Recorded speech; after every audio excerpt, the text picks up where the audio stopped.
Hello everyone, this is Sandesh Award and welcome to my presentation. I will be talking about 4 risks and their mitigations that I have witnessed when I was working as a security analyst in TCS. First, let's try to understand what risk management is. It is a process of identifying, monitoring and managing potential risks in order to minimize the negative impact they may have on an organization. It can be security breaches, data loss, cyber attacks, system failure or natural disaster. So I will be talking about one of my clients which was Saipem. We were providing the security services to this organization. Saipem is an Italian multinational oilfield services company which is present in over 60 countries worldwide and has around 32,000 employees. The headquarters of Saipem is located in San Donato Milanese, which is in Italy. While working for Saipem, I observed few major risks. So I will be talking about those risks and what we did to mitigate those risks and my contribution in it. So the first one is phishing email. Phishing email is an email with malicious link or malicious attachment. The aim of phishing email is to know the user credentials or to download a malware in user system. There was an incident of phishing email in Saipem. One of the users got a phishing email with malicious link in it, and that user clicked on the link and provided his credentials. To be specific, the email body had a OneDrive banner with malicious link in it. After this, email was sent to many people in his address book from his email ID without his knowledge. All the emails had a OneDrive banner with malicious link in it. Out of those, many people believed that it is a legitimate email since it came from one of their colleagues and click on the link and enter their credentials, and same thing happened with them also. Email was sent to all the people in their address book from their email ID without their knowledge. So many people started receiving these kinds of emails, so they started reporting them. To stop this phishing campaign, we blocked the IP associated with that URL on the firewall. Then we blocked the URL on proxy. After doing this, the spread of those emails was stopped. To mitigate this risk, we suggested multi-factor authentication for Office 365, which was implemented later. Along with this, phishing email awareness training was given to all Saipem employees to prevent the organization from phishing attacks in future. Second is vulnerable protocol.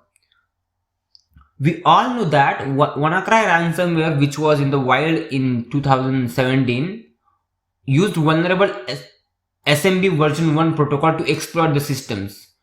When I was working for Saipem, I saw our intrusion prevention system was detecting an inbound traffic on port 445, which is a SMB port. The traffic was getting matched with WannaCry traffic signatures. So we asked our customer about SMB protocol version that they are using, and shockingly they were using SMB version 1. They had not updated it even though they knew that it is a vulnerable and being exploited by WannaCry ransomware. So we created a service request and asked their IT infrastructure team to update all the systems with SMB version 2 in order to prevent any threat which exploits SMB version 1. Whenever we come to know that the adversary is exploiting particular software or protocol in order to gain the access, the first step to mitigate that risk is to update the software or protocol with the latest security patch. The third risk that I observed is vulnerable web app. Attacking the publicly available websites of the organization is very common among the hackers because it does not require much efforts. All they have to do is scan those sites for vulnerabilities and exploit it. Now the incident that happened in Saipem is their public website was getting categorized as malicious by Web Security Solution, and the employees of that organization were not able to visit that site because they had a Web Security Solution in their system, and it was not letting them to open that site. But for other users, It was accessible because they had no web security solution in their system. It makes sense because no one buys web security solution for their personal machine. Only organizations uses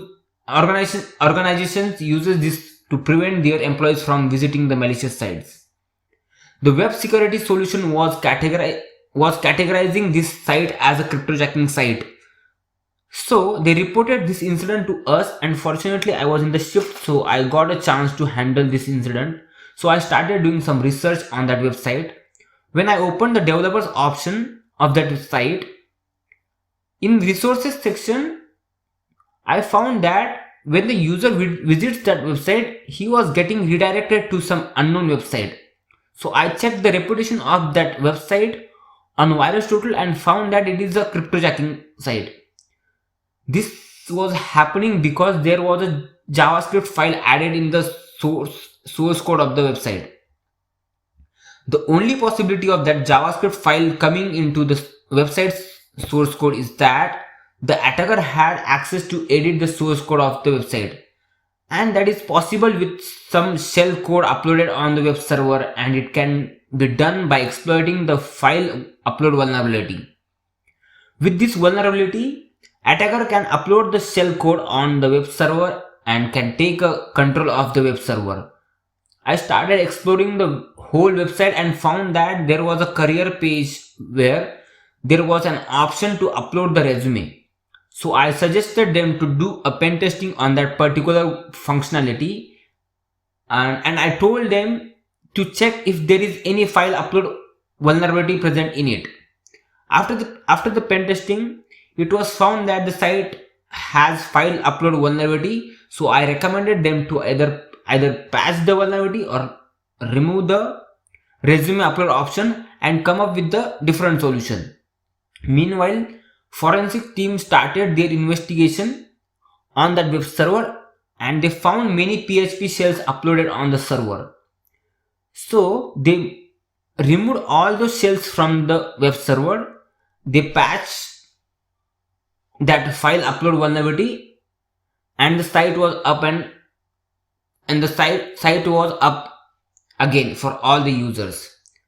So the mitigation step in this case of vulnerable web apps is to patch the web app. But before that, regular vulnerability assessment should be done in order to discover the vulnerabilities. And the fourth risk that every organization faces is malware. Saipem has also faced this risk.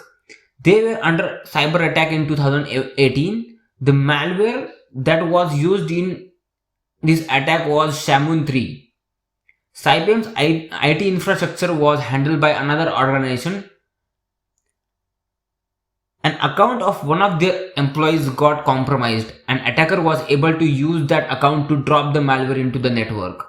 After this, many users started reporting that their files are getting wiped out. Some users' machines' master boot record was erased by that malware. It was a large-scale cyber attack and was in the news.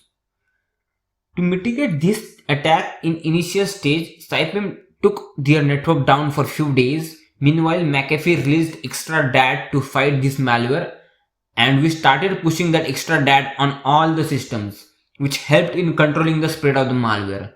Luckily, there was no data loss because they had a backup of all the data. So to mitigate this kind of risk, having data backed up is the most important thing.